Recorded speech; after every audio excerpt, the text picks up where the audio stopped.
Okay, so we are going to get into game one. George C on the Rogue, Amnesiac on the Shame. It looks like elements are going to be the power for Amnesiac and George C. This looks like the Miracle Rogue list. It does indeed. No quest in the opening hand, and Mimic Pod seems to suggest that it's not a tempo rogue either. So gentleman's deck. Yeah, Miracle Rogue, a true gentleman deck for absolute gentlemen, unlike these savages from across the pond in the US. Yeah, with their volcanoes and their frogs.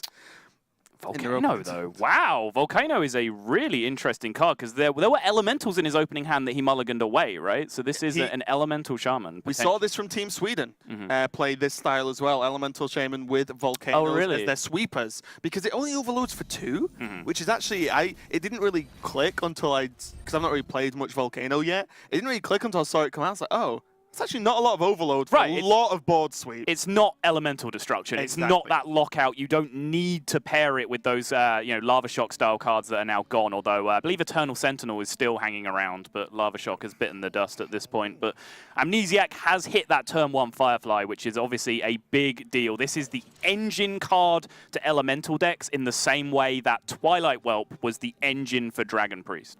Yep, triple coin in the opening hand here for George C. Baby. There is a Gadget Zan. He could even, imagine Van Cleef. Oh, that'd be pretty sick. It's just, is that the noise that you make when you imagine Van Cleef? Every night. Nice. So you do see a Stone Sentinel now for the patches, which is not the best card, since I doubt there are any elementals. That's fine. He just has to pick up a Hallucination or a second Swashbuckler, nail the Fire Alley, and then we're good to go. Okay, brilliant. No bias at all on this side of this. Double Firefly for Amnesiac contends this board very well, actually. Does, and no great tempo options in hand for George C to be able to contest with that, but Amnesiac just going to go off and fire the literally the Maelstrom Portal. 3-pointer there, drawing Maelstrom Portal against 2 1/1s. And the prep pickup means that this hand goes off absolute fireworks in a few turns. Triple coin in hand plus preparation alongside the Auctioneer can be huge, but he might just fall way too far behind on the board before then for even that power level of a turn to catch him up. Yeah, this is absolutely huge, and Amnesiac really needs to start drawing into these slightly bigger elementals to get the chain going because having the Fireflies down is great, but not if you've got nothing to follow up with, right? 1/2s are nice on turn 1, turn 2, and good for the easy battery procs later on, I would say, for the elementals, but definitely not enough to push a rogue out of a turn like you just discussed. The big Gadget Zan coin prep. Absolutely crazy. Definitely not prep coin though. Ooh, that's pretty good. That is very important. Probably worth using a coin on at this point, just to be able to get it on the board, start fighting away, because he will be able to resurrect that thing after it dies a couple of times at least, just with this hand that he has at the moment. So getting it into play seems pretty strong for me. Again, housekeeping to get out of the way. I know some of you guys don't like base level things being explained to you, but if you are new to this metagame, Sherazin Corpse Flower, very unique card. You play it down, it's a 5/3, and unless it is silenced or transformed, every time it gets killed, it transformed into a dormant pod, which is then revived if you play 4 or more cards on any given turn after that. Yeah, and the pod, while it's in that state, is completely uninteractable. Correct. Brawl does not affect it. Twisted Nether does not affect it. You cannot remove it off the board in any way, shape, or form. Hex, however, if you do it beforehand, deals with it quite nicely. Yeah. I would be amazed, especially with 2 in hand anyway. This is a reasonable Hex target in my eyes, at least. Sherazin, doesn't look too great. Oh, it's a 5/3. I just trade into it dead. And then, 4 cards to play in a turn. Pretty easy for Rogue, it turns out, especially the Miracle version. So I think this does need to be cleaned up by Amnesiac, because this can cause nightmares, especially when he starts trading up as well, not dying after 1 trade. But still, like you said, not a great deal of power being pushed through for Amnesiac. Does have solid board control. There is that hallucination, though. Yeah, the elemental. This could actually be very important, because that Stone Sentinel could suddenly transform into a very powerful card. No such joy, though. None of these cards really appealing. Rogue, not a class that wants to deal with overload at all. Of course, overload is always a drawback, but when you're when your class as a whole, and particularly this deck, is built all around mana efficiency and big tempo swing turns, dealing with an overload turn is not something that you want to be looking at most of the time. But if you're ever going to, next turn's probably it, because you have a rough next turn, but then the turn after you straight up Gadget Zan and then go off. It's fair. It's fair. It would lock him out of the Vilespine Slayer turn unless he wanted to use both coins on it, which he absolutely does not. And just look at how efficient this Stormforged Axe is at chewing through this board right now. And only one overload as well. Yeah. So a little bit easier than Feral Spirit. And also Feral Spirit is vulnerable to Flame Tongue with this board as well. So this is just a reasonable play here. And 3 charges is going to be pretty nice. Even just chewing up totems, worst case scenario. Yep, 3 charges on a 2/3 weapon lines up pretty well against 3 1/2s that are on the board. But that Hot Spring Guardian now is actually very, very nice to protect these 2 health minions from the Stormforged Axe that's in play. Can curve it out nicely with that totem. That Firefly being held in hand, so he can still get 2 solid elemental procs off it in the future. 1 off the Firefly itself and 1 off the Flame Elemental that comes out. Yeah, now Amnesia starting to just chip away a little bit here. Oh boy. The Hot Spring is nice, as you said, a little bit difficult to deal with. Probably hold off on everything this turn. Do you think it's just a pass and then go absolutely nuts next turn? I think now that you've drawn the backstab, you have more than enough Auctioneer food for next turn. I think just the tempo push here of coining the Vilespine is perfectly fine, because next turn you still have Auctioneer, Backstab, Coin, and a Prep, plus anything else that those 4 spells draw you from your deck. Yeah, that's true. It's always a difficult decision in terms of Vilespine timing, because, you know, this is nice tempo play, you kill off the Hot Spring as well, but there are some big elementals in the deck that you would love to just insta-remove off the board. So it's one of those ones, do I try and get so far ahead that that doesn't matter later on with the Vilespine? Or do I hold off, and go for a big blowout Vilespine turn? Looks like George sees value in the tempo, and with the turn that's about to follow, don't blame him. Hot Spring Guardian number 2, although Jade Lightning very efficient now to take care of the 3/4. Again, weaves the totem in once more. He's been getting that totem down basically every single turn. We saw him passing early with the Firefly in his hand. So he went totem, then he went Firefly plus totem, etc. He's really been squeezing in that totem every single turn he could, continues to do so. But now, George C's hand, which has been so incredibly slow this entire game, is about to explode. Yeah, this is nuts. And we can see now we have the information that it is the Arcane Giant version. Yes. And this volume of spells is definitely going to help out with that list, because it means he's getting the double value, the draws from the Gadget Zan and the reduction from the Arcane Giant. And the great news for George C right now, I mean, let's not call it great news. Of course, he would love his Auctioneer to just survive. But since he's taking damage off the board here, there's a very good chance that this Auctioneer is just going to eat the second Hex at this point. Yep. And then with Arcane Giants in hand already, he can potentially just win the game right off the bat of those 2 potential 8/8 minions if he draws them both. Yeah, I wonder where this Abyss is going to go. Looks like he's aiming at the Flame Elemental. He's even thought about going on the spell damage totem as well, just in case there's any lightning storms, for example. But we'll see how this turns out. Second Arcane Giant, not at all. That turn was nowhere near as spectacular as it could have been. Another hallucination could have been picked up to fill in that 1 mana that he floated. There was also a second prep still in the deck, I believe. So a little bit short of maybe what George C would have hoped for this turn. But Amnesiac does have to slow his roll, hex that Gadget Zan, slows down his development a little bit more again. And now the deck is out of hexes, but there is that Volcano that could be the answer to the Giants. Yeah, which is very interesting, though, because Volcano hits all of your board. Yes. And the fact that Amnesiac keeps going wide with totems means that the totems could actually soak up a good amount of damage, but Volcano also does a good amount of damage itself. So here comes the Arcane Giant. It looks like Blaze Caller on... no, sorry, not on curve, but on demand with the Firefly being proc this turn for the Elemental buff. Means that this could be a... oh, it's traded, though. This could be a bit tough. Yeah, he's short of the damage for Blazecaller to be relevant. There is a good chance, or this 8/8 will be free reign for George C to attack on the following turn, but Amnesiac will still be able to build a very, very nice board state here, and he's still at 30. George C has not had early tempo, which Rogue can still sometimes get. Then they lose tempo around the mid-game turns, bring it back with a big explosive Auctioneer turn. Then suddenly 1 or 2 Arcane Giant shots in that situation can be game-ending. Right now, Amnesiac's still just chilling healing at 30, so that Giant is not an imminent game-ending threat right now. I think Amnesiac's perfectly free to just develop a board state if he wants to. Yeah, he does have the option as well to Volcano and then go into Hot Spring to continue to proc his Elemental Chain. But, you know, like you said, he's so safe at the moment that you can actually just play the Tolvair Stone Shaper and the Hot Spring and then just call it a day and just be like, okay, you know, push for one. The Mana Tide Totem draws you additional card. Everything seems kind of nice at that point. You still have the Blaze Caller for some big burst damage a little bit later, either on a minion or just a face.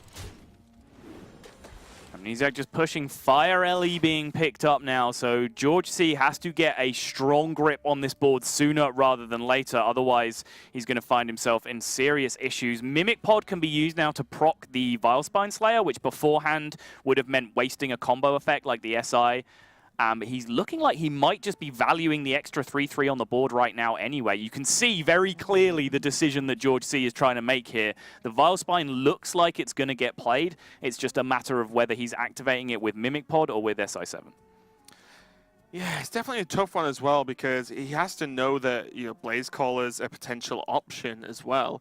And, you know, the Tolvair with the Divine Shield plus the Blaze Caller cleans up the Arcane Giant very, very cleanly. Yes. So there's even a chance that the Arcane Giant goes into the 2/4 along with the dagger onto the Tolvair to try and get that extra sort of awkward trade value. Oh, that's huge. There is usually only one copy of Sap in this deck because of the extra removal that you get from the Vilespine Slayers. And now with the huge elementals starting to hit the board, potentially he would have used his Vilespine Slayer on this turn, but now that Sap draw means that he can go with Edwin or an Arcane Giant this turn for an even bigger board swing. That is massive for George C. Yeah, and the fact that he can sap Vilespine next turn if he wants to destroy 2 more minions. So we can see 2 Tolvair Stone Shapers are an option. They could just be sap Vilespine, punch again, which is absolutely crazy. The Blaze Caller plus the Firefly that's on board is a clean kill on the Arcane Giant. So I imagine that's very difficult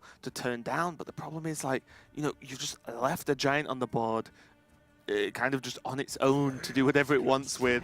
So we're going to see what's going to happen here. Blaze Caller being an elemental itself is nice as it continues the chain for Amnesiac. So these Tolvair Stone Shapers are still going to be live next turn.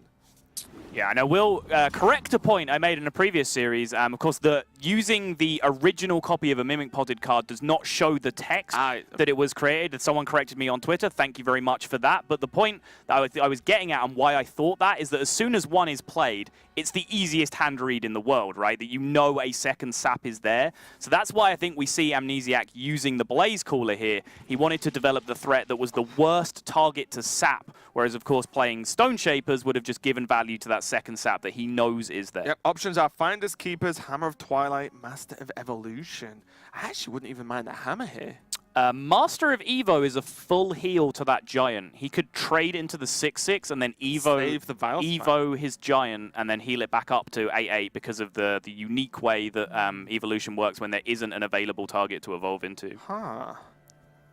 Just goes find his keepers, though. I think he might just be looking for burn in this position to end the game. Maybe a Lightning Storm of his own just to be able to answer this board state. But if he's looking for damage, then Hammer of Twilight just seemed like a great pickup in terms to push. So I'm wondering what he's looking for now with this Finder's Keepers. He only discovers an Overload card that is from Shaman as well. This is one of the, I think, only discoveries that works for other classes, not your own. Hydrologist as well, you get Paladin Secrets in other classes. Okay. Yeah. Well, up until a few days ago, this was the only Discover card that worked with the other class. You asked. No, you're right. Good to know. But yeah, you know, this is a will discover Shaman spell. And yeah, there's no, like for example, Hex, right? Like, Hex won't overload, so it's not going to be one of the options. So yeah, just like Burn is a choice here. Maybe you just want Spell Burns to get past potential taunts. It's fair. It's a fair consideration, yeah, but he's running out of large minions. This Van Cleef might be his last push, and that's probably the big consideration here, is that he played Hallucination. He didn't think any of the cards that he was offered were potentially game-winning, so he just took the 1-mana option so that he can weave it into a huge Van Cleef in the future. There's no elementals that overload, is there? So if you got an elemental to then prot the Stone Shaper, not the Stone Shaper, the... Stone Sentinel. Yeah, Stone Sentinel, sorry. I don't believe think so. there is. There's Unbound Elemental, which reacts to Overload, but I don't think there's a card with It's Overload. such a roundabout way to be able to make that card work. Yeah. This explains the excessive hero power in from Amnesia. Oh, the backstab. That backstab is making that Van Cleef even bigger if that is the plan this turn. And now Doomhammer available as well, but he's just going to go off. Gonna keep chaining them. Infinite value while buffing your Van Cleef. Double Volcano. Oh, boy. Oh, boy. Is it Finders Keepers again? No. Oh, Volcano might be okay. Volcano of his own. Forked Lightning is another 1-mana card that he can dump out this turn. That is what's going to happen. This is all in on Van Cleef. I called this on the previous turn. It does seem to be the line that George C is committing to here. But with spell damage in play and double Volcano in hand, Amnesiac has 32 points of board clear in hand right now. Yeah, I think that spell damage totem is going to have to go. I mean, maybe even not. Maybe you literally that all in. You're like, right, this either wins me the game or it doesn't. We're going to see Hallucination calling the finishers, a Mana Tide, and a Doomhammer. You got the Doomhammer in the end anyway. Leading with the Forked Lightning, doesn't answer the spell damage totem, so now is the backstab going to hit that spell damage totem is the big question. No, he's going to backstab the 3/5 to force the 8 damage through to face. The Van Cleef is going to come down as a 14-14, which means only 23 points of health on the board, even including the Shaman side. That's 28. Amnesiac has this covered quite nicely. Thank you very much. Yeah, double Volcano, though, will reduce down his elemental potential and overload him, but he can sneak in a Fire Elemental the following turn very cleanly as well. So this could be the opening here. Amnesiac just fully clears the board with double Volcano. Next turn goes for Fire Elemental, because he must know that George C is kind of all in. This was all in. Yeah, you don't double pick Finders Keepers and not go all in with this. Right. The only thing he will be potentially scared of now is that there is still 2 random effect cards in hand in total. One that he ended up with that turn from the final Hallucination, and the original card from the Swashbuckler, which has still not been played. So if those 2 cards add up to a ton of face damage, that could still be game-ending for George C. But remember, George C heavily overloaded himself making this play as well because of all those Finders Keepers that he ended up playing. Yeah, exactly. And the Doomhammer could just be a nice equip here, to be honest. It's 4 damage. You just got to get him. Yeah, puts Amnesiac to 10. Yeah. Does have SI Agent with, at worst, prep for an extra 2 damage the following turn. And this, I think, still eviscerates, all right? Have we even seen eviscerates? I don't think. We definitely haven't seen 2. We might have seen 1 that I've forgotten about, but now Thing from Below being paired with just a 4/5 body on the board, probably just going to be good enough at this point, because he needs to end this game quickly at this point. So, you know, forget the value of this Servant. Just get it on board to hit George C in the face next turn. Protect yourself with the Thing from Below. George C needs to pick up a way through this 5/5 taunt this turn. That is not going to do a great job, although it does help a little. It means that he can actually just use this, the SI, and one swing of the Doomhammer to kill the Thing from Below off. This is looking very, very close indeed. This guy's toast. Now there's 5 power on the board for George C, +4 from the Doomhammer. So Amnesiac only has 6 available to him at this moment, but can proc the Divine Shield taunt of the Tolvair Stone Shaper to put up another wall. And I feel like this Stone Sentinel has just been a nightmare for George C all game. Yeah, it's completely unplayable. It's been a horrible draw. I memed about picking up a second Elemental, but obviously it's just been a dead card. Not only is it an Elemental proc card, it's also, I think, maybe just the worst card in terms of stat value for mana cost 7 mana when you 4/4. don't activate it. You know, Servant of Kalamos, 5 mana Yeti. The opposite of All right, Faceless. Yeah, exactly. 7 mana 4/4, nice meme.jpg. But now he's going to need to be playing a second copy of Sap in his deck, and he is.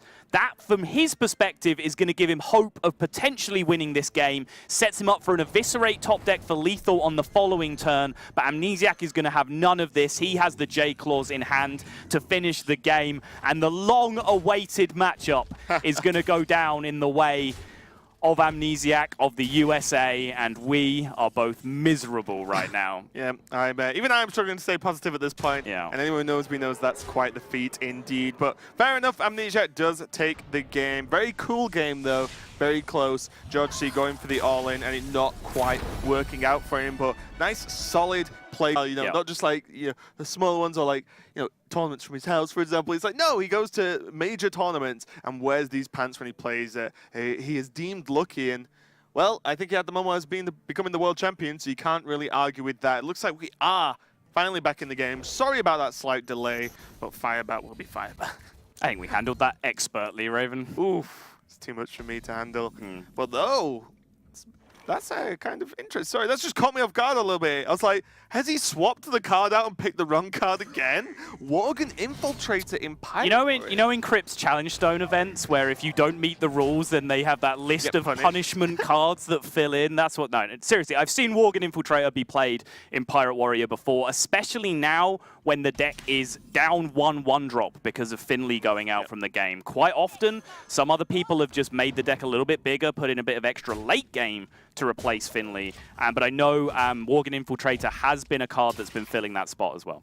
Yep, and again, Firebat's off to a really quick start, and with the South Sea Captain next turn, this could, that's the one card that I think from some data reports recently that has an extremely high win rate in Pirate Warrior when it's played. Yes. In the second no one ever keeps it in their opening hand apparently, based off the statistics. But when it's played, it has such an extremely high win rate, and you can see why. Suddenly, 2 of these minions don't die to Maelstrom, and they become more and more difficult to deal with and pile on so much extra damage. So already, this could snowball out of control here. Yep. Also, one of the highest win rate cards to use the coin on, interestingly enough. Oh, really? To coin South Sea Captain, yeah. You don't know what the lowest is? Prep. Netherspite Historian. You think? No, yeah, I've seen. Oh, is the it data actually? has been published. I thought you said you wonder what the lowest is. I was like, Wisp. No, I said you want to know. Oh. Yeah.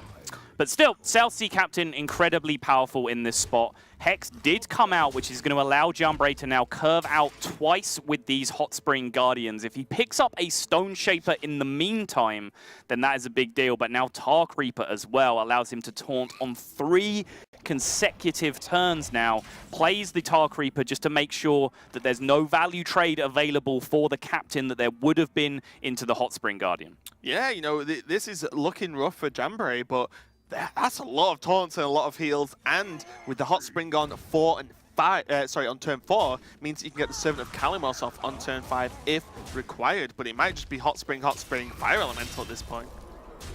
Interesting, Firebat choosing to trade like this, losing his small sources of damage from the board, which means if a Tolvir Stone Shaper were to come down here for 3/5 Divine Shield, he wouldn't have a nice, small source of damage to be able to break the Divine Shield off. Yeah, it does have to commit either a weapon swing or one of the quite high value minions. Like we said, South Sea Captain, even without pirates on the board at this second in time, is still highly valuable. Already though, Jambray on 10. Look at the nod on Firebat's face, just sat there like, yeah, Pirate Warrior, buddy. He's just getting him, and there's not a lot of options here. Second Hot Spring and the Maelstrom Portal. Yeah, it kills the frog. Who cares at this point? The Hot Spring is going to be dealt with quite easily. Let me see. If Maelstrom's now and Hot Springs, he's kind of demanding that the Reaper take out the Hot Spring because he removes the value trades from the Pirates at the same time by playing the Maelstrom Portal. That gives him then the freedom to potentially fire Ellie on the next turn if he needs to. Do you think he's waiting for Spell Damage Totem Thanos into Maelstrom? How much time do you think you have to wait right now, Raven? No, I'm not saying I think so. I'm saying does he think so, because that is one thing he can squeeze in next turn. He's out of taunts, so you can't do anything else, right? The board's only going to get bigger, but here we go. The Hot Spring is going to be traded into quite easily by the Smallcron. 9-4. Look at this board. That's absurd. Well, should we just not cast the last game and just run away, just in case? That does seem like a viable option right now, yeah. If the mics suddenly go quiet, guys, on the game 3, you know why. So both Hot Spring Guardians have been used. I don't believe Boar Control's list played Jinyu Water Speaker. If Firebat and Team USA had been scouting, put his stamp on it, is continuing to show that out. He's going to be green sheep on the Hunter with the Hydras. And it looks like Dog is just living the smoke life. All right, Dog has officially just disappointed. Just sold out. 20,000 dog viewers because firstly, there is no Ultrasaur in his deck, and secondly, he is clearly wearing a shirt right now. You were gonna say that. Come on, you gonna steal my thunder like that? Come on, jeez. I thought it was a risk. I thought you were gonna make some sort of official Hearthstone comment. No. And then you're like, yeah, he's wearing a shirt. No. A cool jersey though. Team Liquid shirt. It's pretty cool. But yeah, you know, we saw a lot of aggro druid / token. I guess it's just aggro druid. You know, coming out from a lot of these players in the past couple of days. We saw the power of living mana as well early on. You just play it, fill your board with minions. If they don't trade them, you have minions on the board. If they do trade them, great. You just carry on your turn next turn. It's absolutely incredible. If they don't trade them, then you... Oh, yeah, sure, you have 1 mana next turn. Do you know what's a good card you can play for 1 mana when you have 5 2/2s on the board? Mark of the Lotus. I thought you guys say the Scales card, but... No! How does that even make sense? It doesn't, that's the point. Meanwhile, Alley Cat into Scavenging Hyena, one of the most powerful things that Hunter can do. People flirted with this idea in the previous expansion where, you know, Hunter ended up being pretty much unplayable when it all you know, smoothed out. But one of the early ideas was putting Hyenas into the deck because of Alley Cat coming out. And now, with the extra support that they've got from Jeweled Macaw, they just hit a 1-drop so consistently now that Scavenging Hyena is actually proving very successful for a lot of people. Also, as well, it's the double benefit of playing Razor Maws as well, because suddenly, you know, well, the Alley Cat actually just gets buffed as well by Razor Maw. It's just great to have a consistent 1-drop. So we'll see what goes on here for Dog. The Firefly is going to be great if he wants to coin out the Flame. We can actually just coin out the Corsair if he really wanted and get some huge value potential trades onto the board here. Yeah, I imagine the Corsair is getting played this turn because Scavenging Hyena is just a terrifying prospect in this spot. It's not. Wow! It feels a little bit greedy to want weapon value against Hunter. So I see the thinking. It's not weapon value, it's he wants to charge the patches on the same turn as he plays Mark of the Lotus to get immediate value. But that in itself is also very greedy because you can potentially just end up losing the game right now to this exact play. Yep, and this is going to be very difficult to deal with. This version of Druid doesn't often run very good removal, and can't even Savage Roll this turn either. No, he has to Bloodsail, Mark of the Lotus, and trade both of the tokens that can attack into the Scavenging Hyena to take care of it, which now gives Green Sheep a lot of initiative on the board. Yeah, easy Eagle Horn Bow turn for him to clear off this minion, as one of the tricks you want to do against this type of Druid is to just not give them any minions on board to buff. That's normally a reasonable idea. And also sort of locks in, as you said, that tempo push next turn because you have the bow plus minion development. Yep, just going to go boat, play this around, make sure there's no more big buffs coming out from Dog this turn, make him develop from scratch, and now he has Animal Companion to push next turn. Ravasaur Runt being drawn, not a particularly strong card, but it pairs very, very nicely with Egg Napper. This is one of the reasons you see Egg Napper in this deck, is that even if it's the only minion in play, you can see it just get traded out immediately, and then you just drop Ravasaur Runt behind it, and you have those 2 1/1 plants being dropped behind. Yeah, how do you like this turn for the double 2-drops? You're not guaranteed value from the Hyena because the Egg Napper probably just trades in. In your world, are you hitting the 3/1? Probably not. Okay, interesting. Because both minions trade with the 3/1. And then next turn, you have the Animal Companion plus probably Kindly Grandmother to trade into one of the 1/1s at least. And then you can start to snowball from there as you have Houndmaster going forward after that.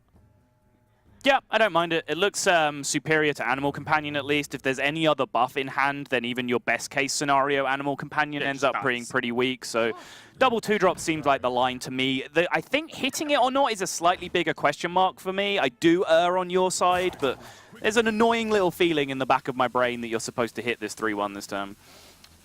Yeah, it's definitely. I don't think it's clear cut, definitely, but I just feel that this minion will trade into the Hyena. Yes. It's almost guaranteed, and then the Grandmother just trades so nicely into one of the 1/1s anyway. The follow-up with Houndmaster, worst case scenario next turn. I think you're right. I think you're right. Yeah, the more we look at it, I think you're right. I was, you know, potentially it's essentially a 1/1 that you kill with the bow when it all boils down, right? Yeah. So it's actually not that much value in the long run.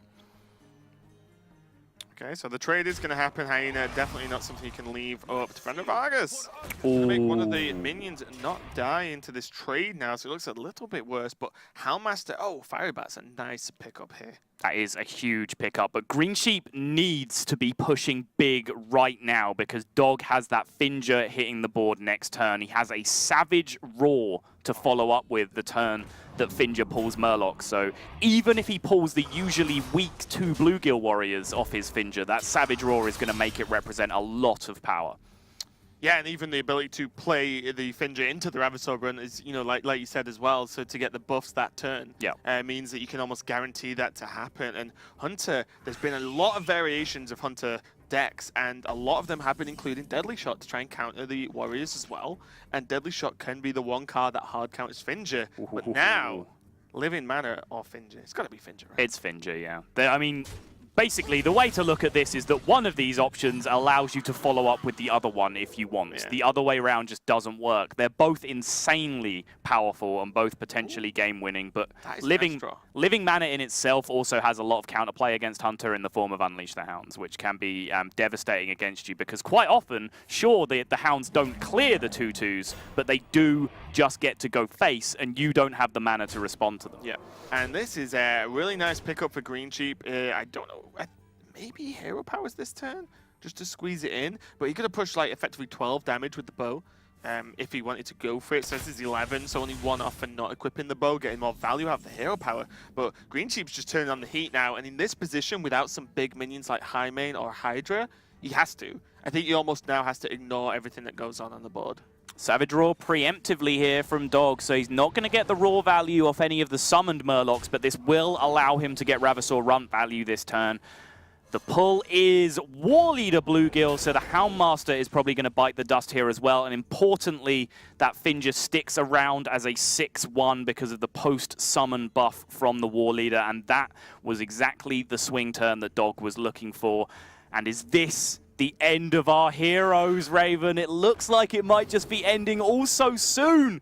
0-3 for the USA is looking like a likely scenario from here. It's going to be rough. There is still opportunities for cards like Unleash the Hounds, for example, to get some huge value. You know, I'm talking scenarios like Unleash, Kill Command, you know, to just end the game very quickly. One Savage Roar has been used, but with the second Argus, when it looks like this board isn't going anywhere anytime soon, looks like Dog could potentially just cement this. The spores from the Death Rattle and the Ravasaur Egg are 2/2 that creates 2/2s when it dies. Better Creeper, as you mentioned earlier today. So this might just be too much to deal with. There's 1 Kill Command, so there's 10 damage this turn, 12 with the Firebat as well. Okay, if anyone knows how to pilot aggro decks in this position, it's Green Sheep. Green Sheep is the man that brought you Face Hunter. Before Face Hunter was a thing, Green Sheep dug into the depths of his mind and dug out this crazy idea of just playing charge minions every turn and hitting you in the face with the class that had 2 damage alongside Chucky and Blackout, who were then soon destined to be teammates on the UK-based team Dignitar. Also as well, on the other side of this team, Firebat was one of the Face Hunter players involved as well. Yes. So we have 2 Face Hunter masters going on these 2 teams respectively. But like I said, this is the draw that you can win the game with, and I believe you have to go all face it.